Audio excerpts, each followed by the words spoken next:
Good morning, Austin, Pflugerville, K-Town, or wherever you may be listening. This is the Hardge Knocks Life on Sports Radio, AM 1300, The Zone. It's a Turn Up Tuesday edition of the Hardge Knocks Life. The Texas women are hosting, and Coach Vic is ready to go. The Texas Texas men find out who their opponent is tonight as they get ready to kick off the Final Four to four in, whatever you want to call it. Texas will find out whoever their opponent's going to be after tonight's game. Texas football starts practice. That's right, folks. And we're going to hear from Greg McElroy. You want to make sure you stick around for that. And Texas Pro Day is tomorrow. Which player do you expect to make the biggest jump? And LVE makes a decision that so many others have had to make. It's the Hardge Knocks Life. I am your host, Mike Hardge. We got my man Khalil working the board, learning how to do everything. And, of course, we got the salty one that is here. Make sure you got appointment radio. That's right, folks. We got appointment radio. 840. You're going to hear from a lifetime legend over there on the 40 acres. He also went to Anderson High School. He is Chris Clack will be joining us to talk about this Texas basketball team. But right now, I want to talk a little bit about the Texas women's basketball team as they get ready to host the NCAA women's tournament that will start this week. And let me just tell you this. I'm excited about this strictly because these are the things that I need you to understand. They are hosting the first and second rounds at the Moody. Friday, March 22nd, you get 2 games. Sunday, you get 1. Friday, we kick it off with the Texas women taking on number 16 Drexel at 2 p.m. And then the nightcap, 4:30 is when it's supposed to start. Alabama, number 8 Alabama, and number 9 Florida State. So the Texas women, if they win that game, they will take on the winner of the Alabama and Florida State matchup. All sessions are on sale at texassports.com/tickets. You got $34 for a reserve, $30 for general admission, $20 for youth. If available, they will be selling single session tickets. They will go on sale this Wednesday. The Texas women, as we've been talking about, they are fresh off of their Big 12 championship and are the number 1 seed for the first time since 2004. Texas is 30-4 on the season. The only other Power 5 team with 30-plus wins is the defending national champion South Carolina Gamecocks. So get ready, get over to the Moody, and make sure you go over and support Coach Vic, who is a semifinalist for the Naismith Coach of the Year. You also got Madison Booker, who we're about to hear from here shortly. She is the Big 12 Women's Player of the Year, and she is the first player at the University of Texas to be named that. So make sure you get over to texassports.com/tickets and find out more. But I want you to hear from Madison Booker on her excitement about this moment for her. She's one of those ladies that gets very excited about everything. And why shouldn't she? She's been balling out of control. She's done everything that nobody has done at the University of Texas. And one, Kevin Durant, said that he expects her jersey to be hanging up in the rafters as his jersey number 35 is on the other side. He believes she's going to be that. But you want to hear her excitement about being named the number 1 seed. I was extremely happy. There was a lot of talk about us being a 2 seed. Just seeing us get 1 seed just shows how much we worked for that. We were very excited, as you see on our faces and our kind of dances and celebration. I think we deserve it. Now it's time to just go out and work. And you're supposed to go out and work, and that's why you have to start looking at this team as a true contender that can get to the Final Four and be a possible national champion. But she was asked, what's her motivation? What is motivating you to want to achieve at such a high level? I think if we just think about how we played in the tournament, the last 3 games, we played team defense. So I feel like if we just keep that momentum up and keep playing like a team, I think we'll be good. Of course they're going to be good. They're one of the most talented teams that is out there. They've done some great work and they continue to do some great work, especially when they're trying to achieve this ultimate goal, especially when their backs were up against the wall. We heard from Coach Vic Schaefer the entire year about how this team has achieved and how hard they work and the things that they've done to get to that level. So it's been very, very impressive to watch this team get to where they are to achieve that number one ranking, number one seed, and push the envelope. I also wanted to hear from Aaliyah Moore. Aaliyah Moore is somebody that has gone through a lot. She has been that person who continues to overachieve a lot of times. And we'll hear from her just a little bit later. So I'll make sure you get her in the top of the 8 o'clock hour. But you need to make sure that you understand the importance of getting that crowd support. You know, Coach Vic Schaefer has done a great job of motivating not only his players, he's motivated his fans. And this is an opportunity for you to see a team in the Texas Lady Longhorns and what they've been able to do at this university. They've pushed themselves. They've achieved some ultimate goals of being this type of squad. When we talked about Rory Harmon being out, everybody was concerned, rightfully so. What is Texas going to do? And Coach Vic Schaefer told us it wasn't a lot of conversation that was going on. We went up to Madison Booker and told her, this is going to be your job. And this is what we need from you. She's played it before. As I told you, she's played it before. And when you get those types of opportunities to see a young player like that, to step up and be that person, that's the most impressive part, because some people could have crumbled in that moment. Some people could have said, Coach, this just said for me. This isn't what I'm made for. Well, now you have that opportunity and you see the growth of this young point guard that really had to learn on the fly. And she gets to her spot on the floor.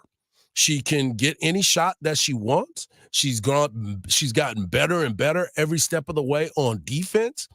And the leadership skills in which this team looks at her has been something that's been very impressive. A lot of young players don't get that. And Vic Schaefer has had two of those in back-to-back years. I told you guys a long time ago, I consider him, he sounds like a Baptist preacher, not in a disrespectful way, and whoever you follow. But the way he can motivate and bring out the best in every single player that plays for him.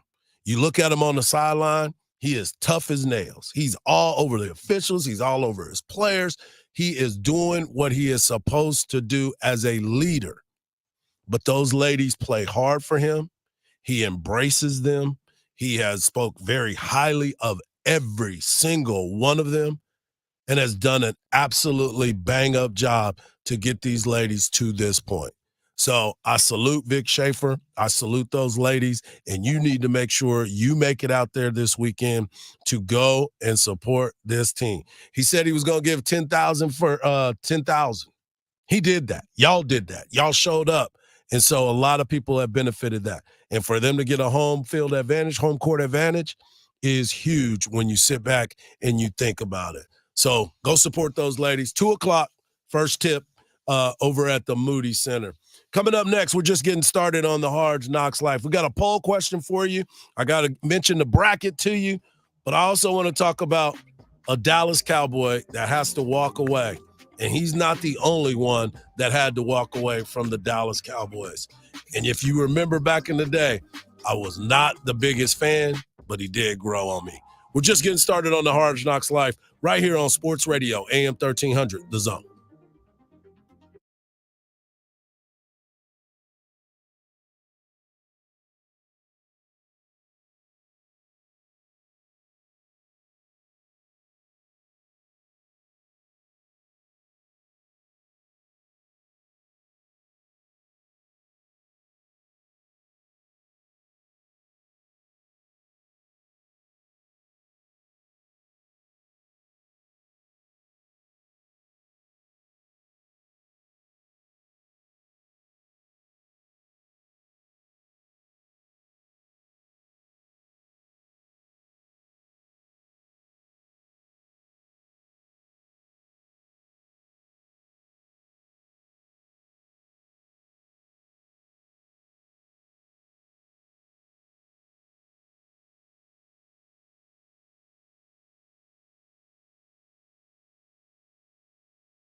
Oh yeah, yeah. Oh yeah, yeah, yeah, yeah. Oh yeah, yeah. Oh yeah, yeah, yeah, yeah. Never had much faith in love or miracles. We're back to the Hardge Knocks Life on Sports Radio AM 1300 The Zone with Mike Hardge. Follow Hardge on Twitter and Instagram at HardballHardge.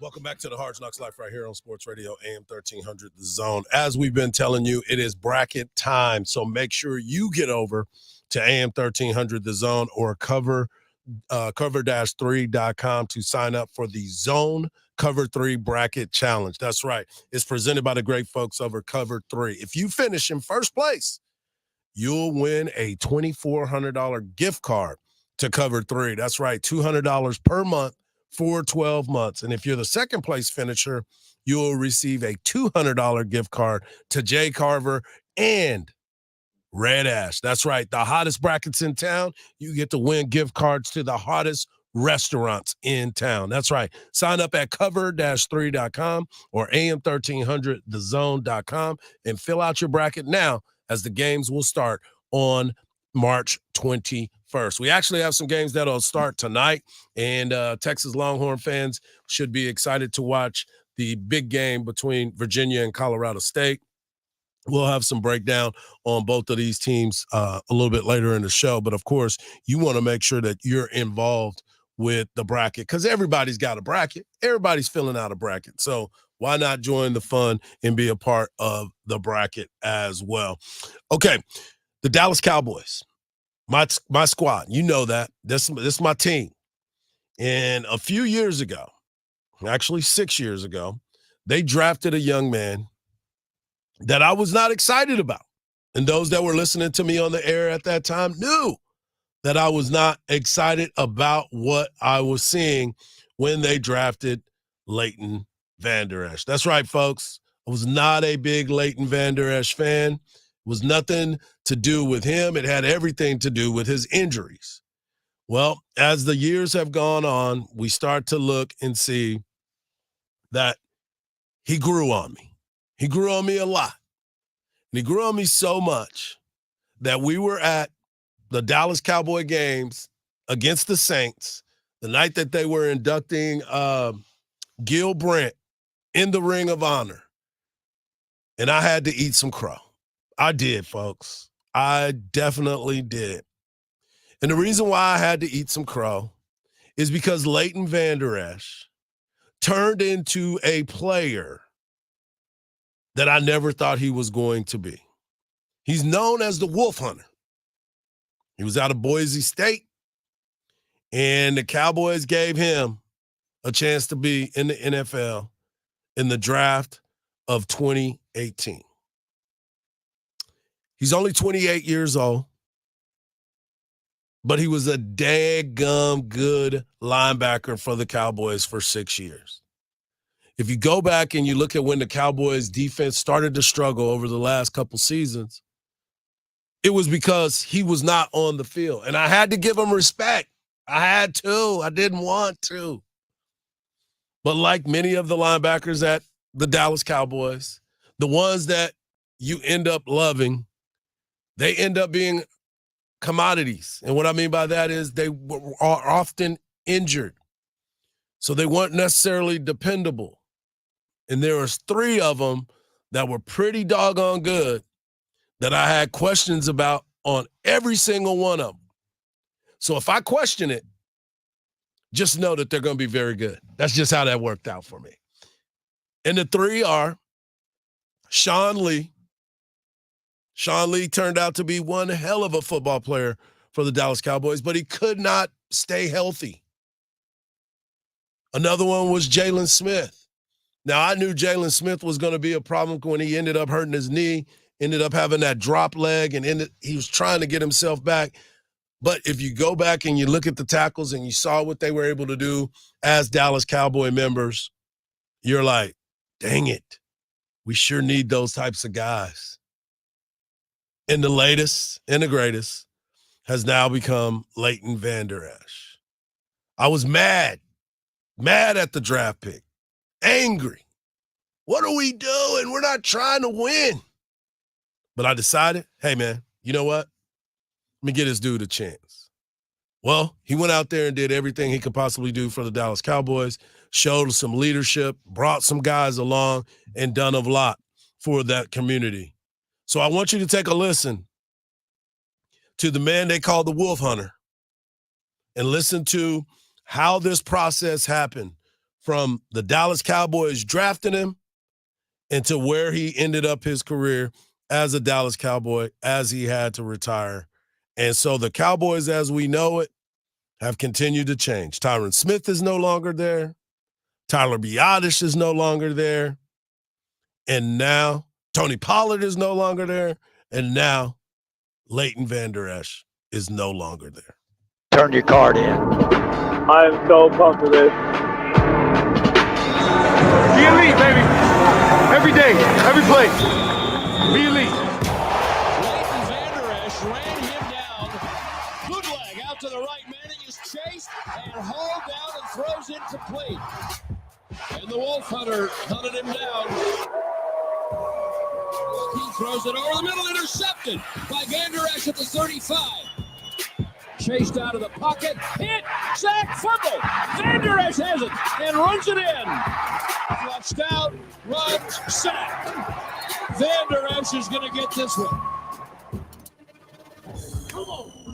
Here, baby. Every play, man. Let's go. You know what we got to do today? You know what we got to do today? Yep. Hey, man, at the end of the day, this game's going to come down to who does their job better. Lead on the field. Be calm in the storm. Communicate at an elite level. Fly around and have fun, man. He's running up the middle and boom! The ball over the middle, it's intercepted. Vander Esch coming right. Leighton Vander Esch. Oh, nice tackle in the open field.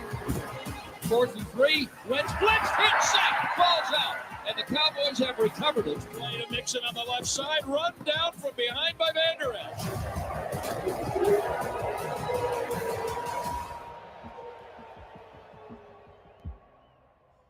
That was brought to you by the Dallas Cowboys social media. Unbelievable time for Leighton Vander Esch and the emotion of a lot of people that have watched him play throughout his career, what he's been able to bring to the table. And the beauty of it all is that you start to look at his career and what could have been. What could have been. And I never, ever, ever thought that I would be saying what could have been when it came to Leighton Vander Esch, strictly because of the fact I did not see it. And so for him and what his career turned out to be, it's going to be he's going to be one of those guys that you're going to miss because you don't realize that you missed him. It's going to be one of those guys that you don't even understand how much of an impact that young man was after 6 years of playing through pain, playing through the injury, and being able to be a leader on that Dallas Cowboys football team. Just for his career achievements, he was a second-team All-Pro. He was a Pro Bowler. He was second-team All-Pro in 2018, Pro Bowler in 2018, and made the All-Rookie team in 2018. He did some things for the Cowboys that a lot of people didn't think, like myself. His career stats, 469 tackles, 3.5 sacks, 3 forced fumbles, 2 fumble recoveries, 13 pass deflections, 3 interceptions, and 1 defensive touchdown that you heard on there. A guy from Riggins, Idaho, and I don't even think he played football until late in his high school career. And as a matter of fact, it was 8-man football that he played. And he had a graduating class in 2014 of, you guessed it, just enough to make a football, an offensive or defensive team. 11 kids graduated with him in 2014. So for me, as a Dallas Cowboy fan and someone who underestimated him, I tip my cap to you, Leighton Vander Esch, and I wish you nothing but the best and, most importantly, success, because you have now walked away from a game that you love, but now you don't have to go in there and go up against those 300-pound people, 200-pound people trying to make tackles and putting risk on your neck. So I just want to give a shout out to him. He was an important part of the Cowboys' success. And, of course, he will be missed because that is the position of void for the Dallas Cowboys. Yeah, I know we're looking at DeMarvion Overshawn and what we expect for him. I can't wait for that. But the Cowboys in free agency haven't done anything. You got Damone Clark that's going to be there as well. But there's a lot to be had if you're going to look at the Dallas Cowboys and see what they're going to do to fill that possible position. Like I said, Tyler Biadasz is gone. Tyron Smith penned his letter to the Dallas Cowboys as well as he goes to become a New York Jet. Tony Pollard left, and now he's a Tennessee Titan. Rico Dowdle, who I was a big fan of last year, signed a one-year deal with the Dallas Cowboys. So I would appreciate that. I mean, I appreciate that signing because I think he's a guy that's going to work hard and run hard. I just don't know if he's an every down back. It seems like Cowboys who said they're going to run the ball always seem to be throwing the ball. So that's a change. And if Dak can restructure his contract to see if there's going to be some flexibility for an extension, we've been talking about this for quite some time. Why don't he defer a lot of his money? Well, he would get paid like everybody else. Defer the money, my guy. Defer it. Why have you not done that yet? Because you will always be paid by a Dallas Cowboy and as a Dallas Cowboy. So why not go ahead and defer all of that money? I don't know. We're going to try to figure it out. But I want to pose this question. Has nothing to do with sports. This is a totally different question. Totally different. I was driving in this morning, and there was a conversation about video games. And, you know, I'm an old school type of guy, and we decided we would pose this video game conversation. Not the game, the console. What is your favorite game console? Is it a PlayStation? Is it an Xbox? Is it an Atari? Or is it Nintendo? I know there's some old school heads out there that love Atari. I'm one of them. I picked Atari on mine because that's when the games were simple. It wasn't as complex. Your mind wasn't racing the whole time. The exhilaration was more of a Tron and asteroids. Yeah, simple games. Now you got to figure out who's on your team, who's not on your team, where you going with it. Bo Jackson, Tecmo Bowl. I mean, come on, think about that stuff, man. You got to think about that stuff. Well, when we come back, I'm going to ask Joe Cook this question because we got Joe Cook of Inside Texas. Texas basketball is getting ready to find out their opponent tonight, but Texas football starts spring practice. So we'll get all the 411 when it comes to Texas football from Joe Cook of Inside Texas. Don't go anywhere. The Hardge Knocks Life right here on Sports Radio. AM 1300, The Zone rolls on.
back at it on the Hardge Knocks Life. Have your voice heard on the show by using the iHeartRadio app talkback feature. Now here's Mike Hardball Hardge. Welcome back to the Hardge Knocks Life, and joining us as he always does on Tuesday, he is my guy, Joe Cook of Inside Texas. You can follow him at Joseph Cook 89. Good morning, Joe. Good morning, Hardge. Thanks for having me on. Appreciate you, brother, as always. Before we get into the serious conversation of UT athletics, I wanted to ask you, which game console do you prefer? Ooh, man, I haven't bought a new game console since the Xbox 360. But one of the things I did during COVID was I figured out how to hook up a Nintendo 64 to an HD TV. So that might be my pick. If I had to go ahead and get a new one, I'd probably lean Xbox just because I'm used to it. But, man, I'm going to go old school. I'm going to go N64. I beat Donkey Kong 64 in about like 4 days or something like that. Nice. Played a bunch of old sports games like with 1999 lineups. So I had like Derek Bell and Tim Bogar and Craig Biggio in my Astros lineup. So I'm going to go with I'll go with the old N64 for my pick. I like it because right now PlayStation is winning at 48%. Nintendo's only getting 15%. But I like where you went with that. And the fact that you were able to hook it up to your HD TV. That was pretty cool. I bet it was clear, too. So that's good stuff right there, my man. But let's get into it. University of Texas starts football practice today, and there's a lot of conversation about a lot of different positions. But if there's a position that you're going to pay attention to the most, who do you want? What position group is it the most? I'm going to check out wide receivers. There's a lot of knowns when it comes to a lot of offensive positions. You got 4 or 5 offensive linemen returning. Obviously, Quinn Ewers is back with Arch Manning right behind him. Jonathan Brooks is gone, but you have a good sense that C.J. Baxter and Jaden Blue will be there to take over a lot of those carries. The big question there is wide receiver, and it's not a question of talent at the position. I think we know a lot about what Matthew Golden, Isaiah Bond, and even Jonathan Cook can provide, despite either being transfers or limited chances. But last year Quinn Ewers just had to build rapport with one new guy. This year it's got to be Cook and Bond, Golden and Bond, but also someone like Isaiah Bolden, a tight end like Amari Niblack. I'm interested to see how he meshes with that new core of wide receivers ahead of the first year in the SEC. And on the defensive side of the ball, I'm looking to see where they want to have number 7, Jahdae Barron, positioned. He's obviously a great nickel corner at star position, but he's also at college to be a really good corner. And I think they feel like they have guys they can play behind him at star. Someone like Jalen Gilbo, someone maybe even like freshman Jordan Johnson-Ravel. But does that make the best secondary, or the 4 guys around him as good if he's at one position compared to another? So I'm going to see where they have Jahdae Barron lined up. I think we have a pretty good idea. We're inside Texas, who the corners are going to be, if he is that star, what the safety rotation is going to be, but where he lines up could have a lot of downstream effects on the defense. We're talking to Joe Cook of Inside Texas. You can follow his work at Inside Texas. You can also follow him at Joseph Cook 89. I appreciate you joining me on the Hardge Knocks Life right here on Sports Radio AM 1300 The Zone. And Joe, you sit here and we start to talk about that. You talked about the wide receiver room. A lot of people are trying to figure out what's going to happen with that defensive line and who is going to be the bona fide leader. There's a lot of experience that is there because a lot of guys have gotten some reps, but who is the guy that you need to see take the biggest step heading into next season? The easy answer may be Alfred Collins, but I feel like we kind of know what he's able exactly. to do. He was able to, play really well as the 3rd defensive tackle behind Murphy, behind Sweat. So I think it was his line mate last year in Vernon Broughton. Broughton's a 5th-year senior. He's showed a really pretty good ability to play the pass as an interior defensive lineman, but holding up against some inside runs is what's been, I guess, his question. He's shown some times when he's been able to do it, sometimes where he's gotten pushed off. Although Pete Kwiatkowski and possibly Kenny Baker as well don't hold this idea that their defensive tackles have to play 50 snaps. They like to rotate them. At this point, he's going to be playing the run probably a lot more than he did last year. And I'd like to see what he is able to do, hear reports on what he is able to do in that respect this upcoming spring. You know, one thing that no one has actually talked about, and it's kind of shocking to me, is special teams. Obviously, Matthew Golden on the return side should be good, but the punting and the kicking, do you think Texas is in a good spot still with Auburn and some of the other people that are involved with it? Yeah, I think Auburn will be just fine. He's been reliable.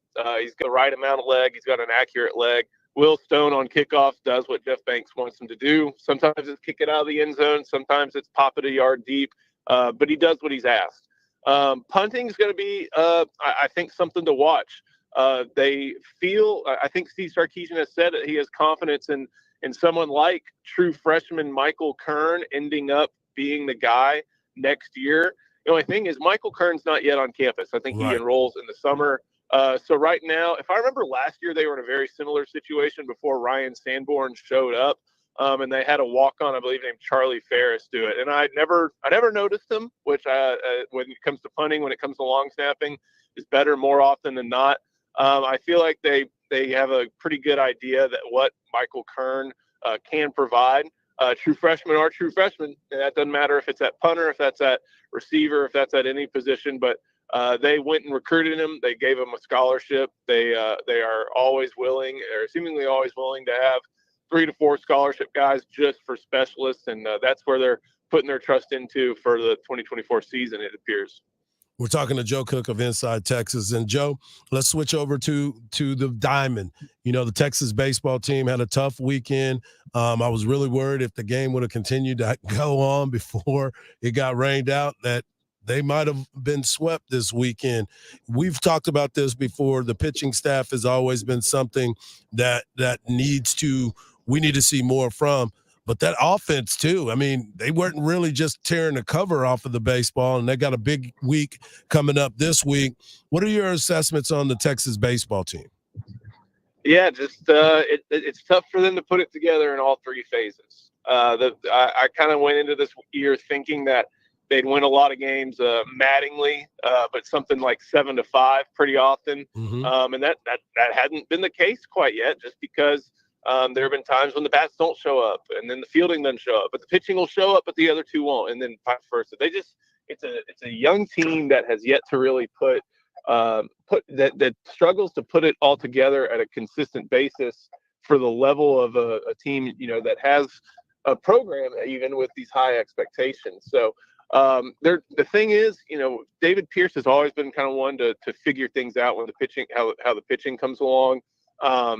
Sometimes it usually doesn't take all the way until, you know, week 2 of conference play. They're about to be in week 3 of conference play.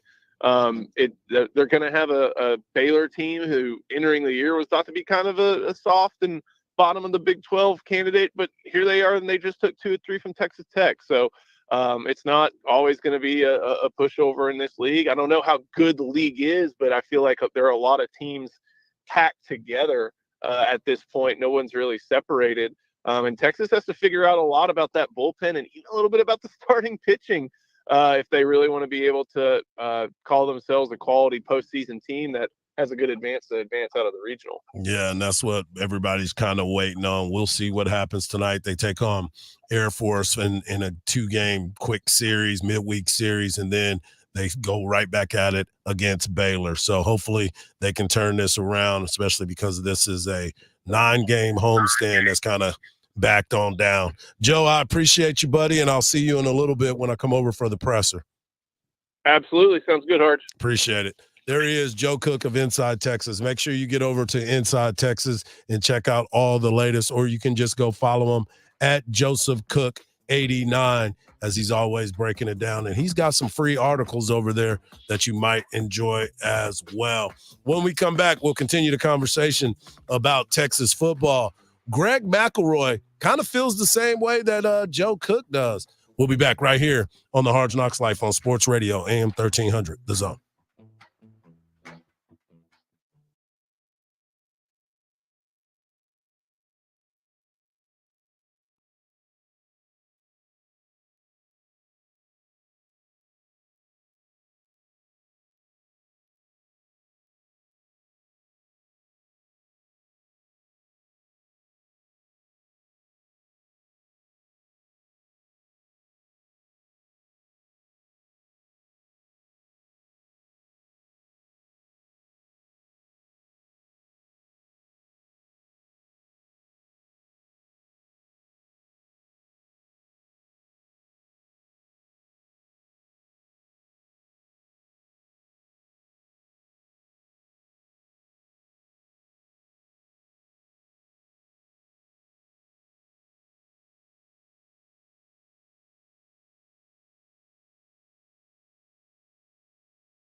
Back at it on the Hardge Knocks Life. Have your voice heard on the show by using the iHeartRadio app Talkback feature. Now here's Mike Hardball Hardge. Great stuff by Joe Cook of Inside Texas, as he is always on with us at 7:40. Don't forget, every Tuesday, he will be here breaking it down and getting us ready for Texas as Texas starts football today. Practice will begin here in just a little bit. We got media availability this morning as well. But he brought up something that it seems to be the complete opposite of what I believed, and that is the wide receiver room. I think the wide receiver room is going to be very talented. I think there's a lot of good athletes in there, but the one thing that he did point out is the chemistry that needs to happen in that wide receiver room. So I do appreciate that, because he's not the only one that brought that up. Greg McElroy of his forgot his podcast name. I'll look it up here in just a second.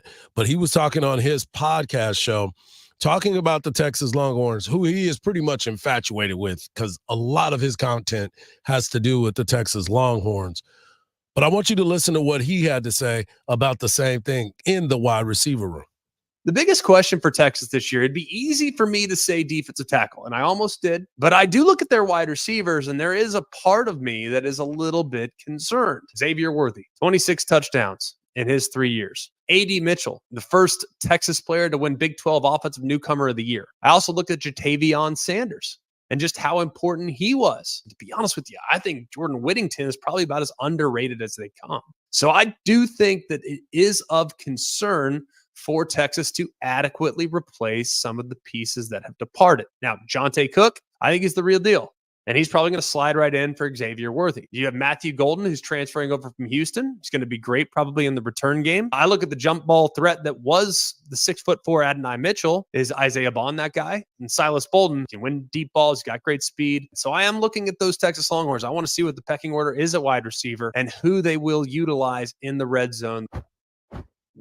It's going to be important to see that. It will be a trying time, but I believe that as he's continued to grow, and that's Quinn Ewers, I think he's gotten better as a quarterback. I think he's got better as a reader of the open position. But most importantly, he has Coach Sark in his corner being able to make that happen, making him understand which guy is going to be the hot guy, which guy is going to be open. So I look at it and I say it completely different. I think that this team has more weapons, not maybe not as great as the weapons that we have seen, but I think they're going to be just fine at that position. So, and that podcast is always college football with Greg McElroy.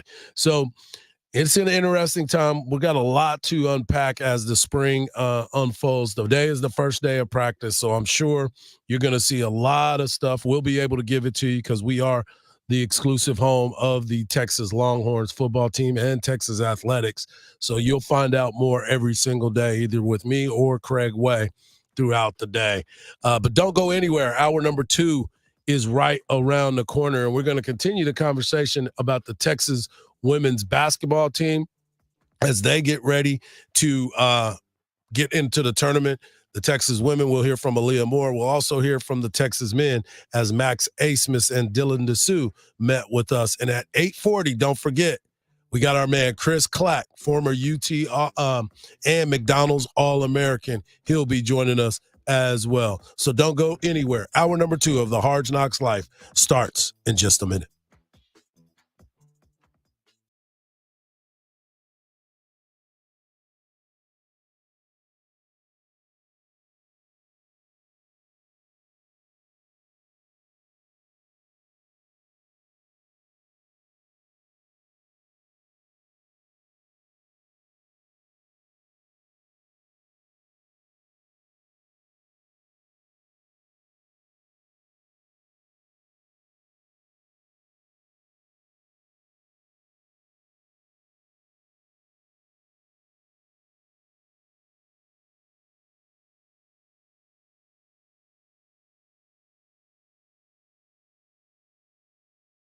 To the Hardge Knocks. Welcome back to the Hardge Knocks Life right here on Sports Radio AM 1300 The Zone. Mike Hardball Hardge sitting in with you folks. My man Khalil doing a good job behind the board, and Shannon B. Sweeney is in here still teaching and educating on what it's like to be a part of a morning show. But I want to talk to you about this. The Texas women, that's right, the Texas women became a number 1 seed for the first time since 2004, as they will be hosting rounds 1 and 2 of the NCAA women's basketball tournament starting this Friday. 2 games on Friday, 1 game on Sunday. We don't know the game time for Sunday because it all depends on what happens across the nation. But the number 1 seeded Texas Longhorns basketball team will host the number 16 team Drexel at 2 p.m. at the Mood, followed by number 8 Alabama hosting or playing against number 9, Florida State. That game is supposed to start approximately 4:30, and Sunday's game time will be announced following all of Friday's games. But get over to the Mood to support this basketball team. All session tickets are going on sale at texassports.com/tickets. You get $34 for reserve, $30 for general admission, $20 for kids. If available, single session tickets will be available tomorrow at 10 a.m. As you know, the Texas women's basketball team is coming fresh off of their Big 12 tournament championship and obviously the number 1 seed for the first time since 2004. There's only 2 teams in NCAA this year that had Power 5 that had 30 wins, and that is the Texas Longhorns and the defending national champion South Carolina Gamecocks. As we said, the first 2 games will be at Moody on Friday. You can come and cheer at 2 o'clock. Make sure you get out there. And if you've never been to Moody, you are missing out. I tell everybody that I talk to, the Moody Center is so good for everything that you want to do, whether you want to go for a concert, whether you want to go for a comedy event, or if you just want to go watch basketball. It is outstanding. And PBR is in there as well. So it's been used quite a bit, and it is exciting time. But you don't want to miss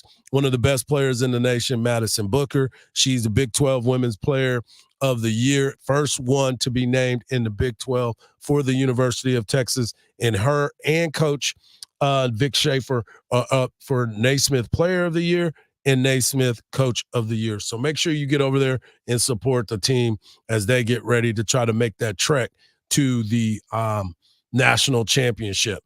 But I wanted to talk about Aaliyah Moore. We've had this conversation a couple times about her and how she's missed a lot of games, how she's been injured, how she's gone through a lot. There are some days that Coach Vic Schaefer, we got a chance to talk to him earlier this year, and he was talking about how she never really gets a chance to practice. There are some days she can't go through practice because she's all banged up. But for her to go out there and have this opportunity to be a number 1 seed and an opportunity to play in the playoffs this year after missing last year is very important to her. To be honest with you, if you're a 1 seed, you have the chance of, I won't say making it further, but you play a team that's not ranked as high, if that makes sense. And so everybody wants the 1 seed, and you're at home. And I mean, top 2, not 2. Like, we're number 1. So it's just 1 out of 4. So it's just an amazing accomplishment. Yeah, and it is an amazing accomplishment because when you look at this team and where they were at the very beginning of the year, and you say, okay, what's going to happen with this Texas women's basketball team? If you heard Vic Schaefer when Roy Harmon got hurt, you would have thought that the season not technically would have been over, but he was so emotionally distraught about the fact that this young lady who was the heart and soul of this basketball team went down with an injury. And it's one of those situations where you start to think, okay, where are we at with this situation? Where are we at with this situation to where, how are we going to be able to get here? What are we going to do? Who's going to step up? Are they able to step up? But as everything goes along and you start to think about it, Coach Vic Schaefer, he rallied the troops. He found out something about his team, but he was asked about being a number 1 seed. And as you know, he's motivated behind it. But how'd you get there? This is March Madness. You want to be one of those 4 teams up on the board that has the 1 next to you. It's a great accomplishment But now you have to set that aside and now go to the next accomplishment. My message to them is, ladies, I want to play 6 more games. That's my thought. That's my focus, one game at a time. But that's our goal right now in that locker room is 6 more. That's outstanding when you start to think about how they went about it. They worked their way through it. You can look at a Shea Holly, obviously Madison Booker. You look at Aaliyah Moore, Deanna Gaston. You look at Taylor Jones and Shaylee Gonzalez. They play hard. They play hard for each other. And Coach Vic, at this time of the year, he kind of shortens his bench. Yes, some girls get to get in there because they've played well enough to earn that moment, but he shortens that bench as best as he possibly can. So there's a lot to be desired for this basketball team. And what I mean by that is you got to give them a lot of kudos for what they've been able to do. I know I give them a hard time about a lot of stuff. You start to look at it and you're like, oh, okay, Vic, I hear you. I hear you. But the way that they've been able to get that done, the way that they've been able to come out here and play at an elite level, elite level, to be a number 1 seed when nobody, and he'll tell you, I believe nobody thought that we was going to be able to get to this point. They found a way to get there. They found a way to get there and to win 30 games, and be one of 2 teams to accomplish that. That's one hell of a season and one hell of an accomplishment, especially when you lose probably somebody that would have been the national player of the year, at least in the conversation, in a Rory Harmon. And then you elevate another guard who is supposed to be a 2 guard. You tell her you're going to be the 1, and you're going to get us to where we need to be. That's an impressive coaching job, and every single coach on that bench needs to be commended from top to bottom for what they've been able to do and what they've been able to achieve. But the journey just is beginning. You get to this point, you won your Big 12 championship, but all of that is out the window now because now it's win or go home. There is no tomorrows. There is no regrouping. There is no more conversations if you can't go out there and handle your business. When you look at that bracket, and if they do handle their business and they come out with the right mindset, they could be playing for a very, very long time. And like he said, he only wants 6. He only wants 6. But he's trying to get game number 1 because that's what all coaches talk about. Can't talk about game 7 or 6 until we get taken care of game 1. So I'm excited for this team. And as we said, make sure you get over and go and check them out as they prepare for a run in the Big 12 tournament. We left you with a question on AM 1300 The Zone. Make sure you go over to AM 1300 The Zone on Twitter. The poll question is out there. What's your favorite game console? What is your favorite game console? Is it a PlayStation? Is it an Xbox? Is it an Atari? Is it Nintendo? Well, right now it looks like PlayStation is winning at 51.4%, followed by Xbox. Salty has an Xbox, 25.7%. I picked Atari. We're losing fast because I was an old school guy, and my man Joe Cook had a Nintendo, and that is 14.3%.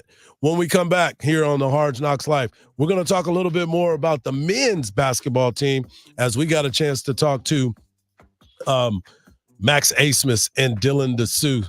We're going to hear from those fellas and what this means for them to get all fired up. And we're going to tell you, too, where you need to sign up for a bracket challenge. That's right, folks. We got a bracket challenge out there brought to you by the great folks over at Cover 3. Don't go anywhere. The Hardge Knocks Life continues here on Sports Radio, AM 1300, The Zone.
Back to the Hardge Knocks Life with Mike Hardge on Sports Radio AM 1300 The Zone.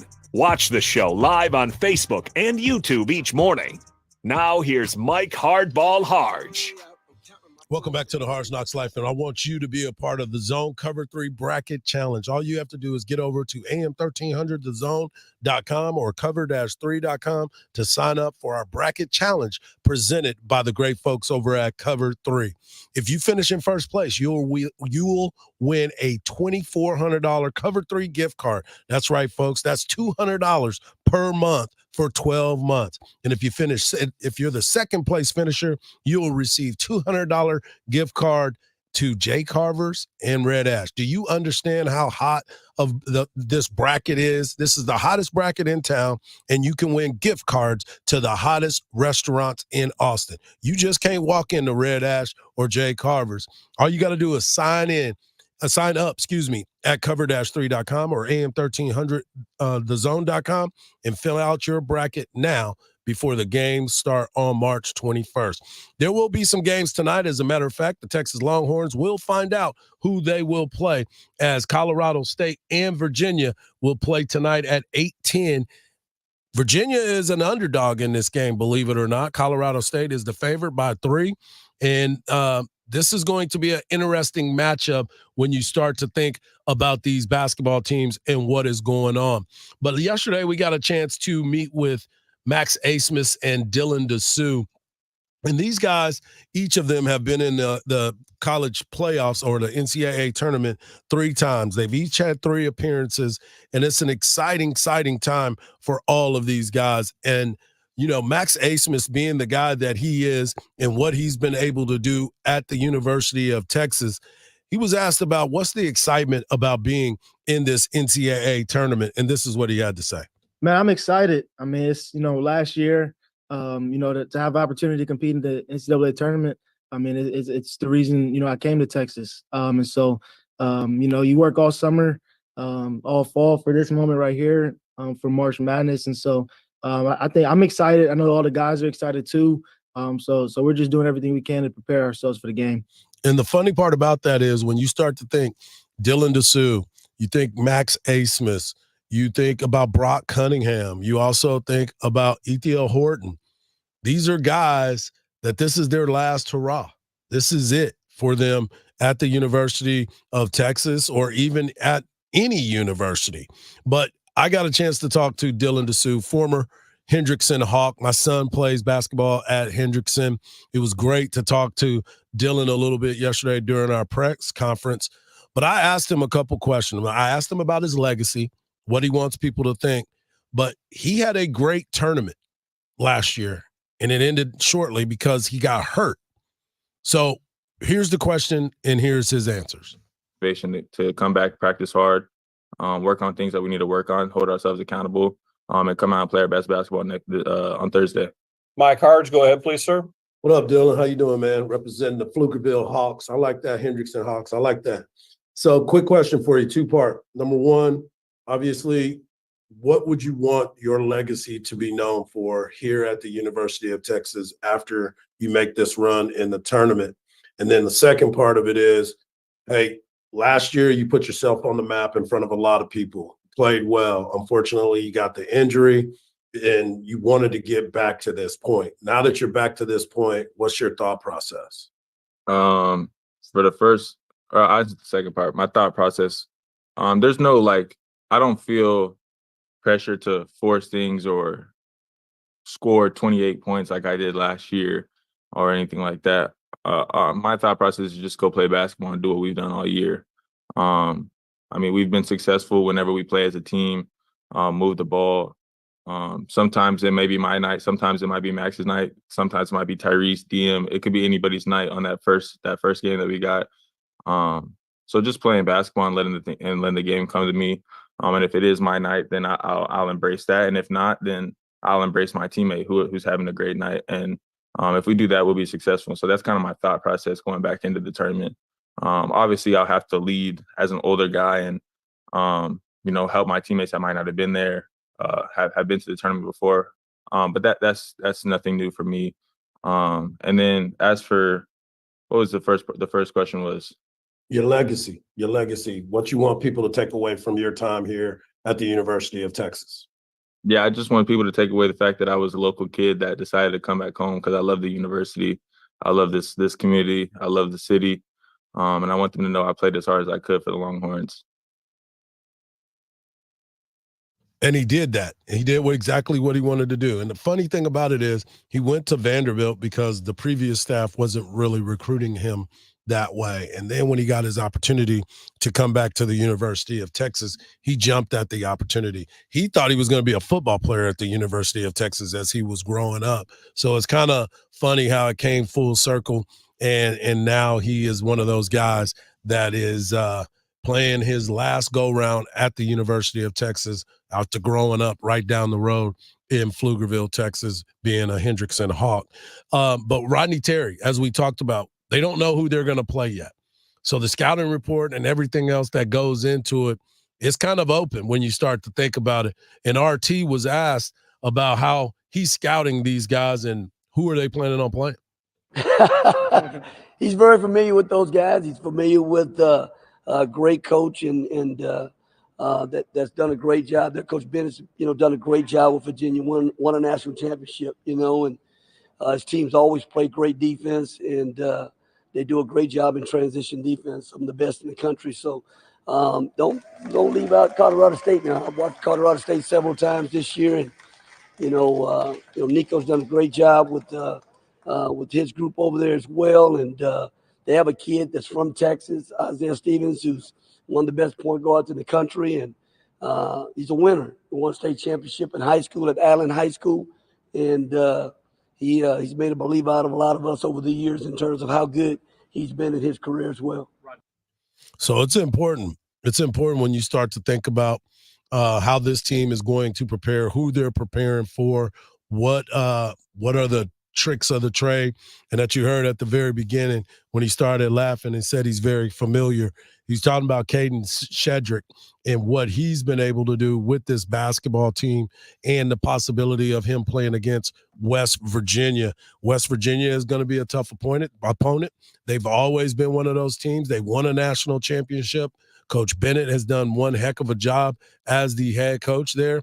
But there's a lot to look into when you start to look at this Texas basketball team. Who are they going to be prepared for? Who would you like to see them play? The matchups, how is this all going to be? But as of right now, you start to look at this team and you say, will they go on a run? Do they have the possibility? One person that believes that they will go on a run as guess who? Bijan Robinson. That's right, folks. Bijan Robinson filled out a bracket yesterday, and Bijan, he may not be very good at this. Let's just say that. No, I'm just kidding. But he has Texas playing UConn for the national championship, and he has Texas winning the national championship. You start to look at his bracket, it's not a very bad bracket. I think he did a decent job in picking some of these teams. But do you believe that Texas can get there? Anything is possible when we get into March Madness. We already know what a lot of people think about this Texas basketball team. We've heard from all the players. We heard from the coaches. This is a talented basketball team once they have ancillary people in position. If you got other guys that are going to be able to go out there and score the basketball, there's a good opportunity there. If you got some guys that are really going to buy into what the numbers are asking you to do you get ready to be that person? I believe Texas can go out there and win a few games in this tournament if they handle their business and be dialed in the way that they're supposed to be dialed in. I've seen it happen before. We've all been around it. We've seen this team get really, really hot. We've seen them be really, really cold. So it's all dependent about which team is going to show up. We heard the players talk yesterday. They were talking about some of their flaws and the things that they noticed in camp and in the practices. The practices have been harder. They've been more intense, and their attention to detail has been very, very important. They talked about the pick and roll and being able to defend that, because I've said it all year. The mismatch is when you can get a Max Asmus on the block. Salty was talking about this when she went to the basketball game to watch Victor Wembanyama. Yeah, I know everybody's small against Victor, but when you see the mismatch in there and you have that ability to win in the mismatch, that's the one that they're going to try to go to the entire time. I hope that Texas throws us out there with a zone matchup every once in a while, just because it takes a little bit of pressure off of those guys, and a Dylan Dessou won't pick up cheap fouls. I mean, sometimes you can use a zone to your benefit, not only just because they can't make an outside three, but you can also put it into your benefit because of the fact that they can create different spaces and you don't have to make all the problems happen. Those are the things that I keep looking at. So hopefully Texas can get some things to really, really work into their favor. I look forward to these games tonight. As I said, some of them that start tonight in the NCAA tournament, there will be some tonight, some tomorrow, and then the real big party starts on Thursday. So tonight you have Wagner and Howard. I don't even know if that's part of the tournament. I believe it is. And you have Colorado State and Virginia.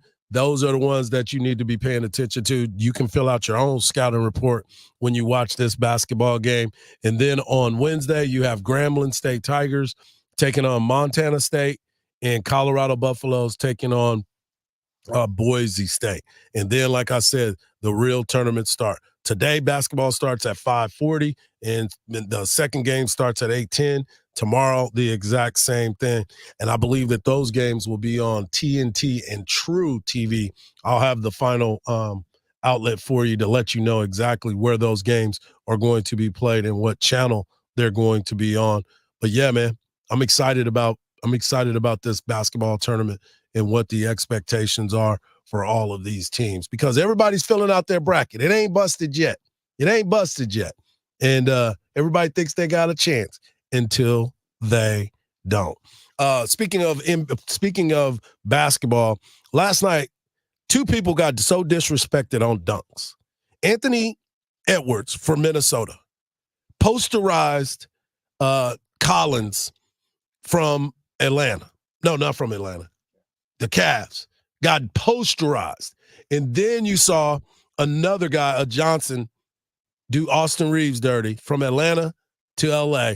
And those, I'm going to post those dunks on my social media at Hardball Hardge. Make sure you follow, like, and subscribe to AM 1300 The Zone as well on all your social platforms. We're here for you. We are the home of UT Athletics. So make sure that you're following us every single day for some interviews, some exclusivity that we are working on as well. So make sure you're tuned in to AM 1300 The Zone for all your Longhorn needs. But I'm about to tweet this stuff out. You are going to be shocked when you see these dunks, because basketball season is here and the March Madness is here. And there's just so much that is happening when it comes to basketball, because we don't talk enough NBA basketball. We will after March Madness. We'll give you all of it and let you know what's going on. But coming up next, we got a lifetime Longhorn, Chris Clack, Austin Anderson Trojan, that will be joining us. He's former McDonald's All-American. He's going to be talking to us about what's going on with the Texas basketball team, what he's seen, and how far does he have them going in his bracket. Don't go anywhere. The Hardge Knocks Life will be right back with Chris Clack in just a moment on Sports Radio, AM 1300, The Zone.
back to the Hardge Knocks Life with Mike Hardge on Sports Radio AM 1300 The Zone.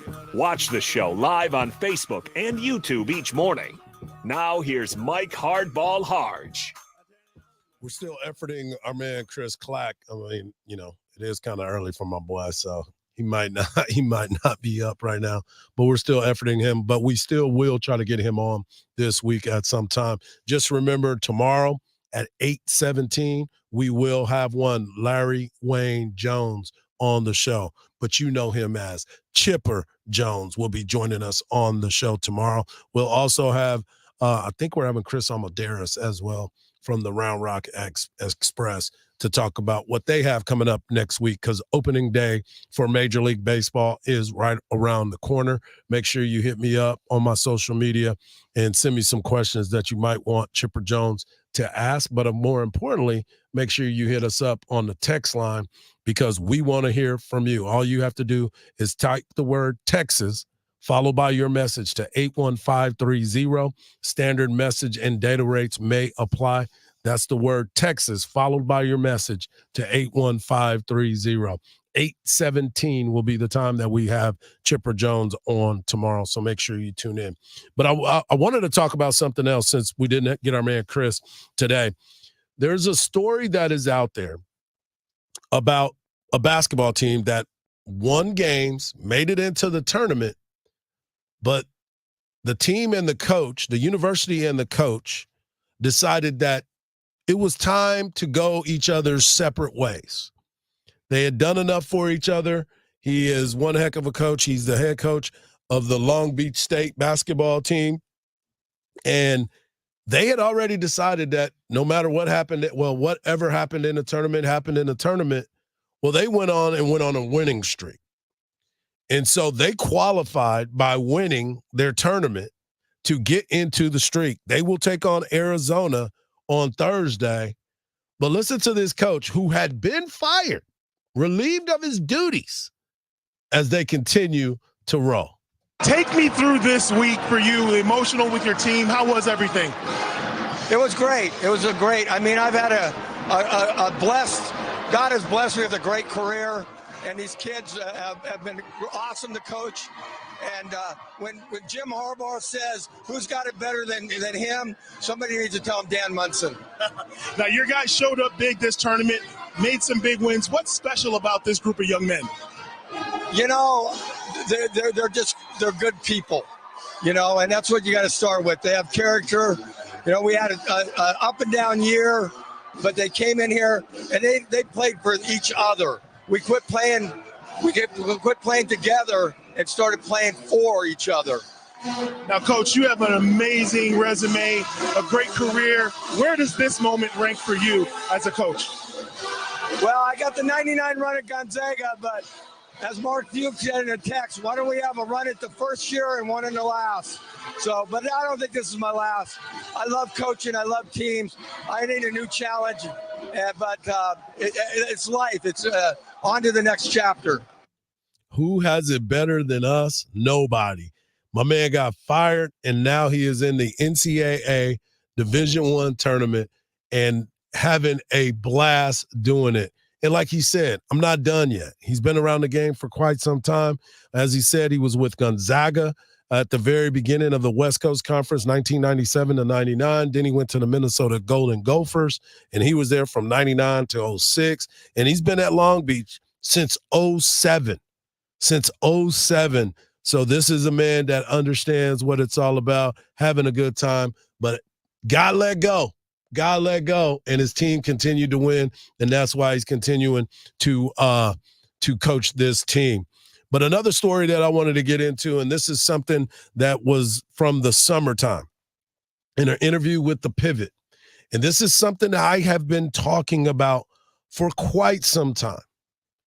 And no disrespect to all the coaches that are out there. You put your blood, sweat, and tears into certain things. I get that. But I've always had the notion in the conversation of you are a coach. That is what your job is. Your job is to adjust to your players, not always your players adjusting to you. If you put a kid in a position that he's not going to succeed, he will never trust you again. He will never do it. So when I look at the Justin Fields situation and you try to make him a certain type of player instead of using his skill set, like they did for Lamar Jackson, they adjusted to his skill set, and then he evolved. So why is it that all these coaches that get paid a ton of money don't adjust to the players in which they have that are talented, that may not do things the exact way that you like it? Why not take the challenge of creating a player that can show his ability to be exciting, to be that type of elevated player? And Mike Tomlin spoke to this a while back, and I'm glad I found this I found this audio, because this was part of the pivot, and I thought it was some of the dopest interview that I ever heard in my life. I love coaches that resist the responsibility of coaches, that talk negatively about a dude that can't learn and blah, blah. Man, if everybody could learn, we need less coaches. Yeah, that's real. Right? If the group didn't need management, then we wouldn't make as much. Yep. I love reading draft evals and somebody's talking about anything other than pedigree, talking about how poor somebody's hand usage is. Well, that's coaching. Mm. I don't run away from coaching. I run to coaching. Love it. It all is in line with that not seeking comfort. Because when you're a coach that's talking about somebody can't learn, you're seeking comfort because your teaching is struggling. Yeah. Preach on it. Find a way to make it work for your players. Did you not do your research before you brought that player in? Did you not do your homework to study the player, to understand where his skill set is? And the biggest egos in the business are coaches. They believe that they can be miracle workers. Well, show it. Don't give up on somebody just because. Show us your skill, where somebody can see a kid that has a lot of talent, didn't have much direction, didn't get the proper teaching, and now all of a sudden he's in a position to be this superstar. But you're like, I don't know. He's not following what we're doing. Teach him. Use his skill level to the best of his ability. It's really, really not that hard. And I told you this the other day. I've had some kids that's got some unbelievable talent. And I've had some kids that weren't that talented. I don't teach them all the same, because on certain things, you gotta mold. You gotta change a little bit of it. But I always ask kids all the time, how do you like to stand in the batter's box? How do you want to be able to throw a ball? What are some of the things that make you feel comfortable? Because if there's no comfort level, he's never going to be able to understand it.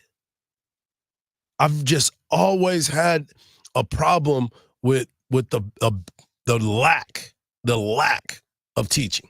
The lack of teaching when it comes to helping these kids out. So, Mike Tomlin, I don't know what you're going to do with Russell Wilson and Justin Fields, but I'm here for it.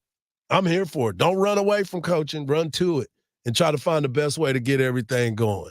Man, oh, man. We got one more segment left here on the Hardge Knocks Life. The Texas baseball team has two midweek games before they get into Big 12 play. And both of those games this week are with America's team, as my man Keith Moreland likes to say. Air Force Academy is here, and we'll talk about it and preview that game and those games right here on the Hardge Knocks Life on Sports Radio, AM 1300, The Zone.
back at it on the Hardge Knocks Life.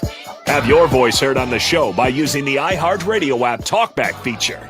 Now here's Mike Hardball Hardge. Welcome back to the final segment of the Hardge Knocks Life. I want to thank everybody that's tuned in and continuing to tune in. Make sure you tell 5 friends to tell 5 friends, and that way everybody can join in on the phone. I want to make sure that if you missed any part of the show, make sure you look up the Hardge Knocks Life on any of your platforms where you get your podcasts. Obviously, we want you to go to iHeart Radio app and download the podcast if you missed any of this, or just go wherever you go get your podcast. Don't forget, tomorrow we will have Chipper Jones on at 8:17. MLB Hall of Famer Chipper Jones will be joining the show, breaking down Major League Baseball, his expectations, and I'll ask him all about what he thinks about the Texas Longhorns joining the SEC. Should be a lot of fun when we talk with him because we always have a blast. I wanted to talk about this too. The Texas baseball team will be hosting the Air Force Academy. This is one of the most fun times that the university has, as they've done this multiple times. We've talked to Coach David Pierce about this. They tried to schedule the Air Force Service Academy every single year because it's just a great, great atmosphere. They have a good time when they come to the University of Texas. The Texas fans really get behind the Air Force Academy, and they mean a lot to all of us. I had a conversation with the head coach, Mike Kozlowski. We call him Coach Cass. And I interviewed him multiple times because I had those guys early in the year when I was at the Battle at the Ballpark in Houston when I went for that baseball tournament. They didn't have a good weekend that weekend. It was probably one of their worst weekends in the future. I mean, in the past. But now they have just won 5 straight games. And so they're feeling really, really good as they come in. Obviously, we know what we've talked about when it comes to the University of Texas and the struggles that they've gone through. But I'm excited for this matchup. I'll probably be at the ballpark a little bit early today to talk to him. But during our conversation, he said, I train guys to go get bad people. And that is where you take a step back and you realize that these guys are playing baseball. This is their off time. Their real jobs are protecting our country. These real jobs that they have, they're going to be the ones that are on the planes that will go into another situation and try to shoot down people. I mean, that is what they're being trained for. And for me, it was a reality check. Because, yes, we go through our everyday life and we do so many different things and we enjoy our moments. We complain about this and complain about that.